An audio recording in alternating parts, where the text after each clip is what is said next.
Unlike most people that you'll see online giving you your 2024 preview, I'm not doing predictions. I'm way more invested in the stories and storylines around the league. So here are my 10 storylines that I think you should be paying attention to as we start the 2024 MLS season this week.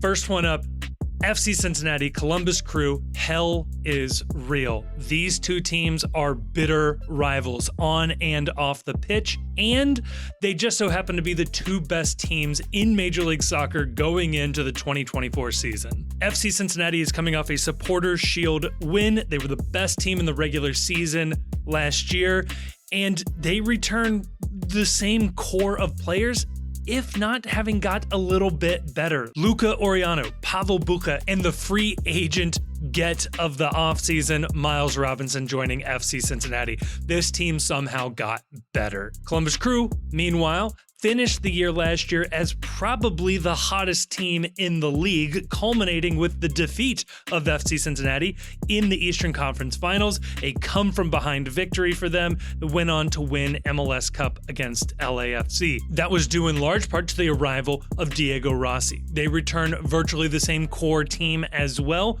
Wilfred Nancy, Pat Noonan, two of the best coaches in Major League Soccer, have this set up to be an exciting trophy race for both of these teams. They will get in each other's way for at least one, probably multiple trophies this season. And the exciting part here is Columbus Crew, FC Cincinnati play in the Eastern Conference, easily the strongest conference of the two this year.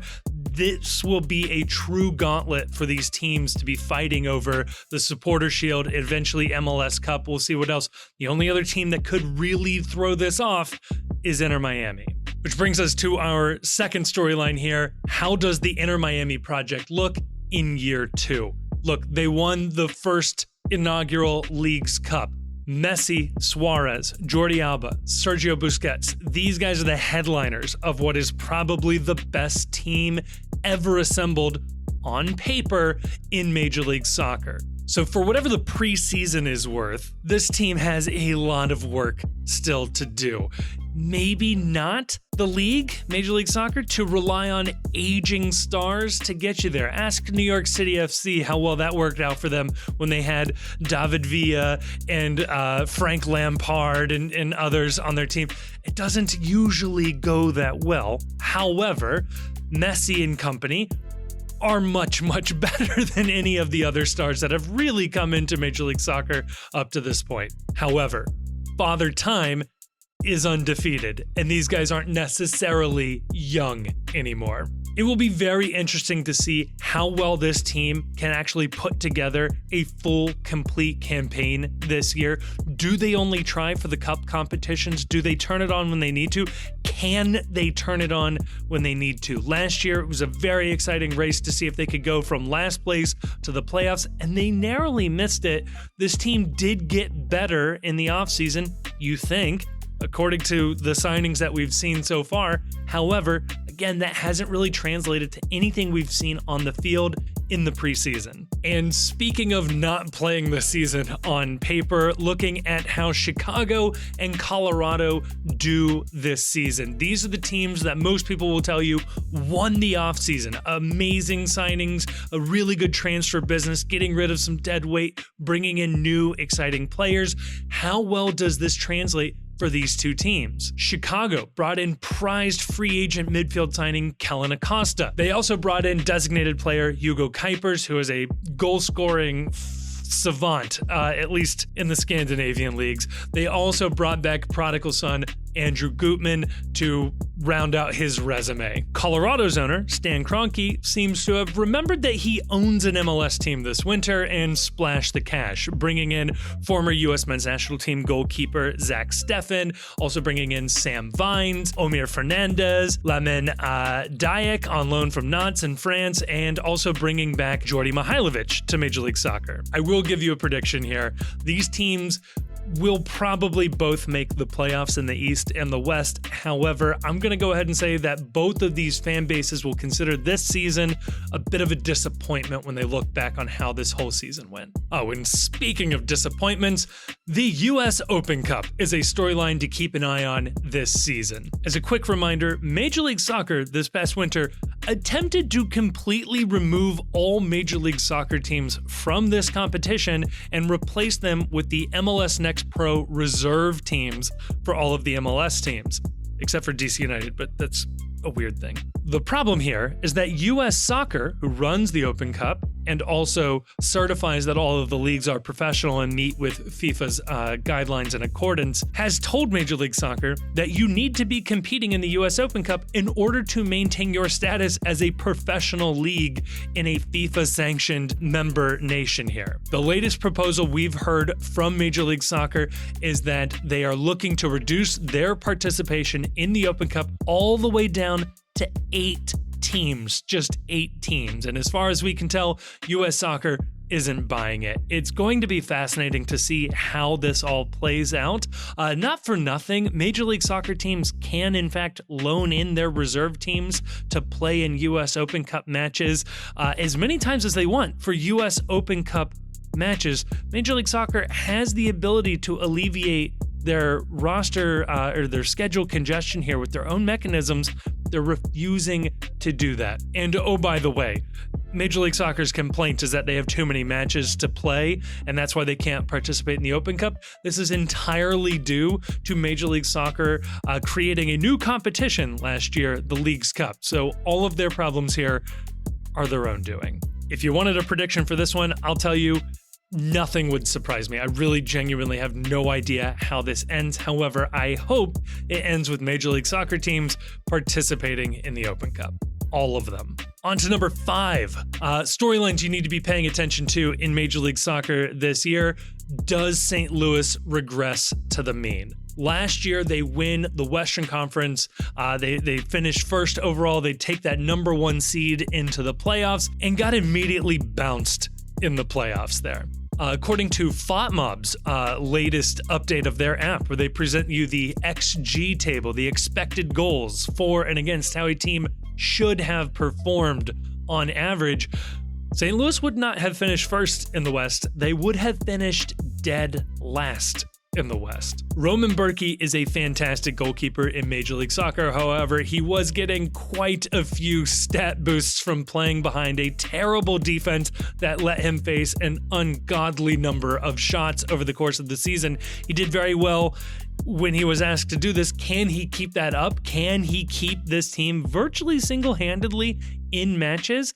That has yet to be seen. Just as an example here, when FC Cincinnati, the number 1 team in the East and the eventual Supporter Shield winners, faced St. Louis in St. Louis early in the season last year, the eventual number 1 seed in the Western Conference, St. Louis beat FC Cincinnati 5-1. And on that stat alone, you would have thought St. Louis dominated that game. Again, according to the XG here, and take XG for what you will. It's not the end-all be-all, but it's an interesting measure here. St. Louis only beat FC Cincinnati 1.7 expected goals to 1.4 expected goals. St. Louis got very, very lucky. Will they have a similar sophomore slump to what Austin did a couple of years ago? And speaking of slumps, number 6 here, storylines you want to keep an eye on in Major League Soccer, the wooden spoon race. And we've got some fantastic contenders here. Number 1, for my money, Minnesota United. Look, they've got some really cool, fancy kits this year. However, they don't have a manager. And again, the season starts a week from now. They don't have a full-time general manager. They have a star player in Emmanuel Reynoso, who has a pretty good habit now of just straight up disappearing from the team for whatever reason. I don't expect them to do very well with all of this going on. However, they also have Charlotte FC competing with them. They are attempting to do a full rebuild overhaul of their roster.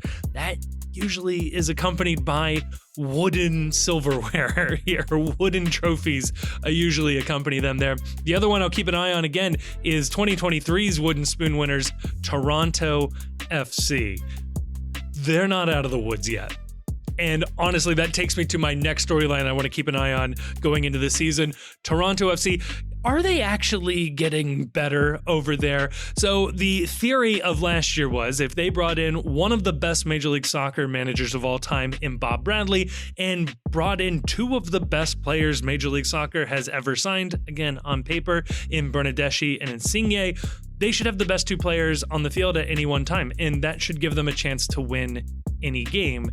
And yet, Bob Bradley ends that season fired. Bernardeschi and Insigne are in a weird rivalry against each other, trying to figure out who's the bigger or better star. They're vaping in the locker room in open defiance of the manager. They are both begging their agents to get out of Toronto. It's not a good situation in Toronto.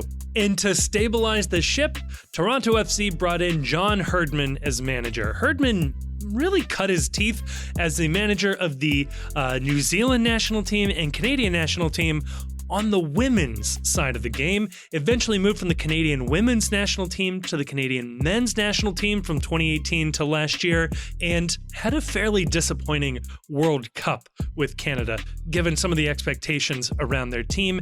He now comes in, he came in at the end of last year, but now he has his first full offseason, his first season as the manager of a men's club team. Again, this was a drama-filled, very weird roster before. Is Herdman the guy that's able to turn this team around? Toronto FC might have the deepest pockets in Major League Soccer, but does this ever translate to victories for them this year? We're about to find out.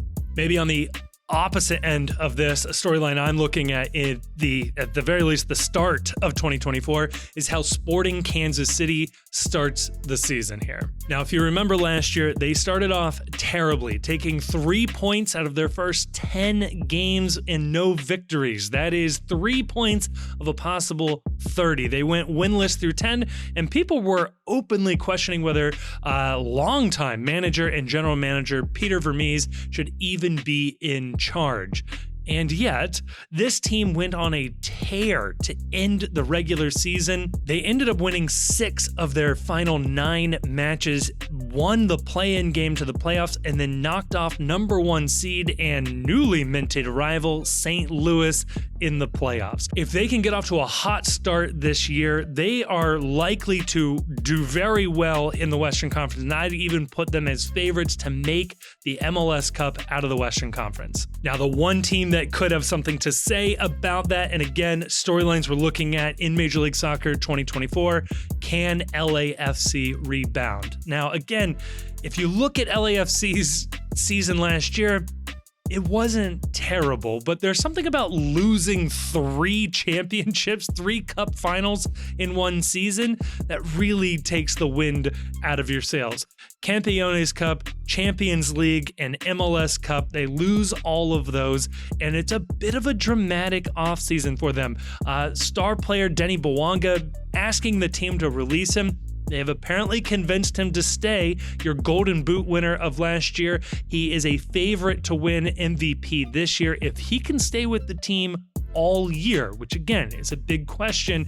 And the new arrival of veteran goalkeeper Hugo Lloris. This is a weird roster, but if they can put it together, LAFC can be returned to the glory that they are very, very familiar with.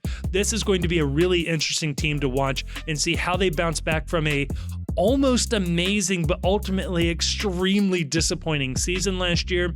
Can they get over the hump this year? And finally, the last storyline I'm looking at in 2024 for Major League Soccer is how this referee situation plays out. So if you haven't been paying attention this offseason, the PSRA, that is the referees union, has authorized a strike looking to renegotiate their contract with PRO, the Professional Referees Organization. This is the company that basically staffs the referees for Major League Soccer games. They are in a massive dispute, and PRO just went ahead and announced that they are locking out the referees for this season. The PSRA had announced that they had reached a provisional agreement with Pro this winter, and when they put it to a vote of their members, it lost by something like 95% of the vote. The referees were not okay with the agreement that they had worked out. And it looks like we're going to be starting this season with replacement referees. If you've already had complaints about Major League Soccer refereeing quality, these replacements probably aren't going to do you any good. Now, according to some leaks, it looks like they have at least 60 referees lined up to be replacements. Their qualifications range from first division top flight experience all over the world, FIFA sanctioned matches and FIFA competitions, all the way down to Division 1 college soccer and lower league professional experience in the US.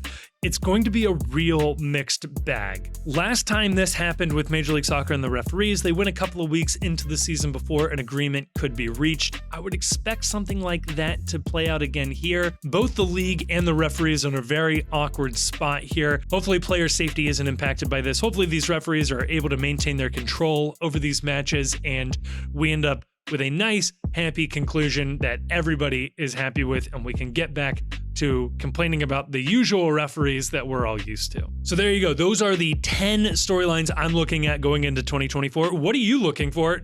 I didn't mention every team. What is your team looking forward to? What is the storyline around your team? Throw it in the comments there. Looking forward to reading those. And yeah, we'll catch you next week.